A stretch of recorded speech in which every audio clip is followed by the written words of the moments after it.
Hi everyone, welcome to my channel. যারা আমার চ্যানেলটিকে সাবস্ক্রাইব করেছো তাদেরকে অসংখ্য অসংখ্য ধন্যবাদ পাশে থাকার জন্য। তো দেখো, যাদের বাগান চাষ করার খুব শখ অথচ জায়গা নেই, তারা আমার মতো ছাদে এইভাবে চাষ করতে পারো। এই দেখো শীতের শাক, দেখো এই যে পালং শাক চাষ করেছি, তার মধ্যে মধ্যে যে গাঁদা ফুল লাগিয়েছি, একটা বেগুন গাছও লাগিয়েছি। এই দেখো ধনে গাছ, ধনে পাতা, এই এক জায়গায় পালং শাক, এইভাবে আর কি চাষ করি আমি। এই দেখো পুঁই শাক, দেখেছো? ওই পুঁই শাকটা ভিতর হচ্ছে, এই যে এই পুঁই শাকটা আছে। তো দেখো আমার সারা বাগানে, ছাদটা বাগানে ভরা। চন্দ্রমল্লিকার গাছে কুড়ি এসেছে দেখো।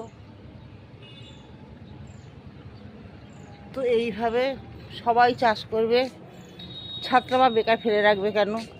তো পালং শাক আরও দেখাচ্ছে, এই দেখো ডালিম গাছ, পালং শাক আরও দেখাচ্ছে, এই দেখো, দেখেছো কত বড় বড় পালং শাক হয়েছে।